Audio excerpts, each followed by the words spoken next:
ഇന്ന് നമുക്ക് നാടൻ ചിക്കൻ കറി എങ്ങനെയാണ് തയ്യാറാക്കാൻ നോക്കാം. അതിനായിട്ട് ഞാനിവിടെ 1/2 കിലോ ചിക്കൻ കഴുകി വൃത്തിയാക്കി എടുത്തിട്ടുണ്ട്. ഞാനിവിടെ ഒരു കോഴിയുടെ പീസസാണ് കഴുകി വൃത്തിയാക്കി എടുത്തിട്ടുള്ളത്. പിന്നെ ഇതിലേക്ക് 2 ഇടത്തര സവോള ചോപ്പ് ചെയ്തത് വേണം, ഒരു വലിയ കഷ്ണം ഇഞ്ചി ചതച്ചത്, ഒരു 5 അല്ലി വെളുത്തുള്ളി ചതച്ചത്, കുറച്ച് പച്ചമുളക്, ആവശ്യത്തിന് വേപ്പില. പിന്നെ ഇതിലേക്ക് വേണ്ട മസാലപ്പൊടികൾ 2 സ്പൂൺ മല്ലിപ്പൊടി, 1/2 സ്പൂൺ മുളക് പൊടി, 1/2 സ്പൂൺ മഞ്ഞൾപ്പൊടി, 1/2 സ്പൂൺ കുരുമുളക് പൊടി, 1/2 സ്പൂൺ ചിക്കൻ മസാല. പിന്നെ ഇതിലേക്ക് ചിക്കനിലേക്ക് ഇടാനായിട്ട് ആവശ്യത്തിന് 2 ഉരുളക്കിഴങ്ങ് കഷ്ണങ്ങളാക്കിയത്, ഒരു തേങ്ങയുടെ പാലാണ്, തേങ്ങാപ്പാലാണ് ഞാനിവിടെ എടുത്തിരിക്കുന്നത്. 2 കപ്പ് രണ്ടാം പാല്, 1 കപ്പ് ഒന്നാം പാല്. ഇനി ആവശ്യത്തിന് ഉപ്പും വെളിച്ചെണ്ണയും വിനാഗിരിയും വേണം. നമുക്കിനി ഇതെങ്ങനെയാണ് തയ്യാറാക്കാൻ നോക്കാം. ഇനി നമുക്ക് ഒരു ചട്ടി എടുത്തിട്ട് അതിലേക്ക് നമ്മൾ അരിഞ്ഞു വെച്ചിരിക്കുന്ന സവോള, പച്ചമുളക്, ഇഞ്ചി, വേപ്പില, വെളുത്തുള്ളി ചേർത്ത് കൊടുക്കാം. ഇനി നമ്മൾ ഈ മിക്സിലേക്ക് ആവശ്യത്തിന് ഉപ്പ്, ഞാനിവിടെ ആവശ്യത്തിന് ഉപ്പ്, ഇറച്ചിക്ക് കറിക്ക് ആവശ്യത്തിനുള്ള ഉപ്പ് നമ്മൾ ഇതിലേക്ക് ചേർത്ത് കൊടുക്കണം. അത് നന്നായിട്ട് കൈ കൊണ്ടൊന്ന് യോജിപ്പിക്കാം. നമ്മൾ കൈ കൊണ്ട് നന്നായിട്ടൊന്ന് തിരുമ്മി ഈ സവോളയൊക്കെ ഒന്ന് ഉടച്ച് ഇതിലേക്ക് മിക്സ് ചെയ്യണം.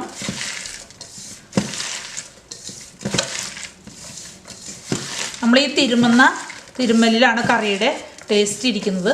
അപ്പോൾ നന്നായിട്ട് ഈ കൈ കൊണ്ട് സവോള നന്നായിട്ട് ഉടഞ്ഞ് വരണം.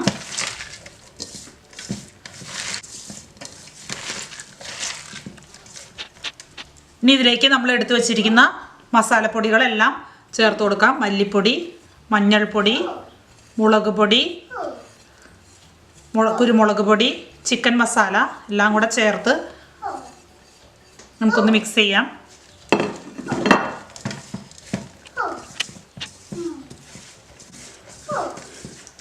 ഇനി ഇതിലേക്ക് നമ്മൾ എടുത്തു വച്ചിരിക്കുന്ന ആവശ്യത്തിന് വെളിച്ചെണ്ണ ഇതിലേക്ക് ചേർത്ത് കൊടുക്കാം. ഒരു 2 സ്പൂൺ വെളിച്ചെണ്ണ അതിലേക്ക് ചേർത്ത് കൊടുക്കാം.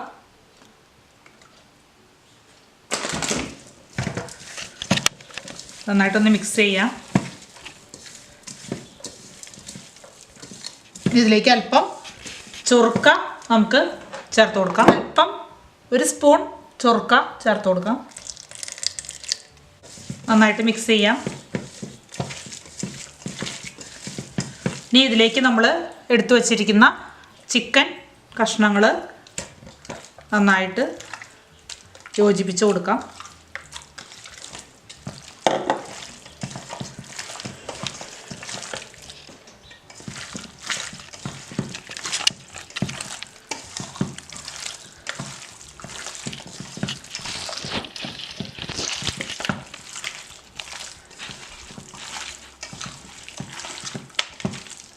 ഈ ചിക്കൻ കഷ്ണങ്ങളിലേക്ക് നമ്മൾ എടുത്തു വച്ചിരിക്കുന്ന തേങ്ങയുടെ രണ്ടാം പാല് ചേർത്ത് നമുക്കിതൊന്ന് കഷ്ണങ്ങൾ ശരിക്ക് വേവിക്കാം. കഷ്ണങ്ങൾ വെന്തതിന് ശേഷം നമുക്ക് ഉരുളക്കിഴങ്ങ് ചേർത്ത് വേവിക്കാം.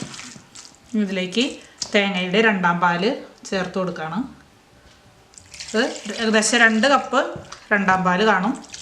തേങ്ങാപ്പാലൊക്കെ അവരവരുടെ ഇഷ്ടത്തിനനുസരിച്ച് ചേർക്കാം.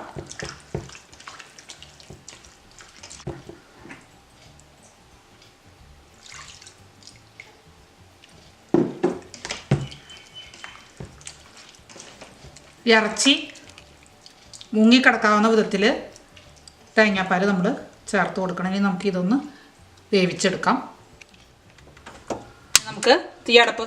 നമുക്ക് ഈ ചിക്കൻ അടപ്പത്തേക്ക് വയ്ക്കാം. തീ കൂട്ടിയിട്ട് മൂടി വെച്ച് വേവിക്കാം.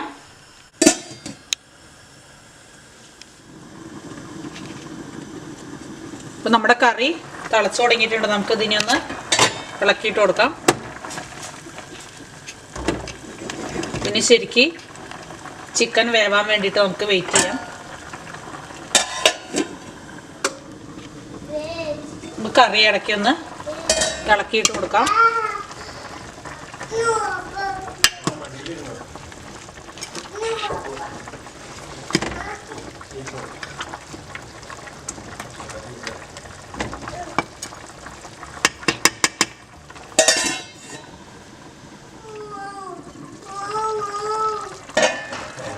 ഇപ്പം നമ്മുടെ കറി അടപ്പത്ത് വെച്ചിട്ട് ഏതാണ്ട് 15 മിനിറ്റോളമായി. നമുക്കിനി കറിയിൽ ഉപ്പുണ്ടോ എന്ന് ചെക്ക് ചെയ്യാം.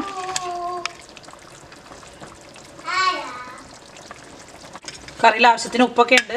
ഇനി നമുക്ക് നമ്മുടെ ചിക്കൻ ഏകദേശം വെന്ത് തുടങ്ങിയിട്ടുണ്ടെങ്കിൽ നമുക്ക് ഇതിലേക്ക് നമ്മൾ എടുത്തു വെച്ചിരിക്കുന്ന ഉരുളക്കിഴങ്ങ് ചേർത്ത് കൊടുക്കാം. ഞാനിവിടെ 2 ഇടത്തരം ഉരുളക്കിഴങ്ങാണ് എടുത്തത്. ഉരുളക്കിഴങ്ങിന് പകരം നിങ്ങൾക്ക് ഏത്തക്കായ തൊണ്ട് കളഞ്ഞ് ചേർത്ത് ചിക്കനിൽ ചേർത്ത് കറി വെച്ചാലും നല്ല ടേസ്റ്റ് ആയിരിക്കും. നമുക്കതൊന്ന് ഇളക്കിയിട്ട് കൊടുക്കാം.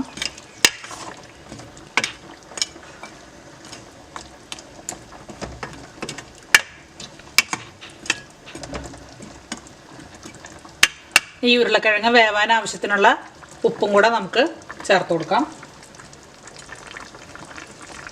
ഉപ്പ് ചേർത്ത് കൊടുക്കാം. ഈ കറി ഒന്ന് ജസ്റ്റ് ഒന്ന് ഇളക്കിയിട്ട് നമുക്ക് മൂടി വെച്ച് ഉരുളക്കിഴങ്ങ് വേവിക്കാം.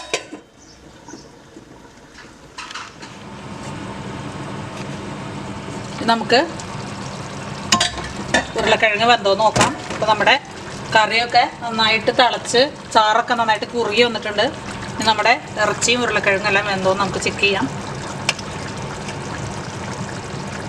അപ്പോൾ നമ്മുടെ ഉരുളക്കിഴങ്ങ് ശരിക്കും വെന്തിട്ടുണ്ട്. ഇനി നമുക്ക് ഇതിലേക്ക് നമ്മൾ എടുത്തു വെച്ചിരിക്കുന്ന തേങ്ങയുടെ 1/4 പാല് ചേർത്ത് കൊടുക്കാം. ഞാനിവിടെ 1 ഗ്ലാസ് 1/4 പാലാണ് ചേർത്ത് കൊടുക്കുന്നത്.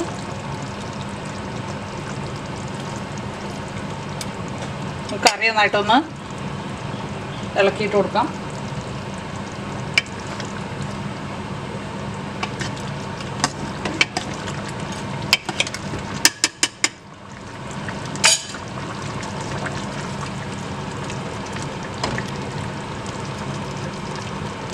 നന്നായിട്ട് ചിറ്റിച്ച് കൊടുക്കുകയാണെങ്കിൽ ഉരുളക്കിഴങ്ങെല്ലാം ഉടയാതെ കിട്ടും. ഇനി നമുക്കിതൊന്ന് തിളയ്ക്കാൻ വേണ്ടിയിട്ടൊന്ന് മൂടി വയ്ക്കാം.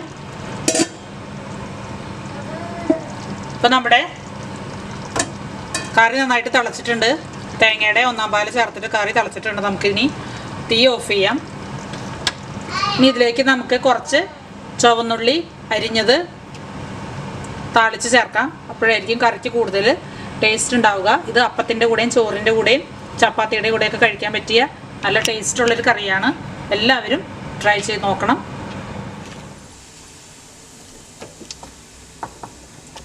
നമുക്ക് കറിയിലേക്ക് താളിച്ച് ചേർക്കാം.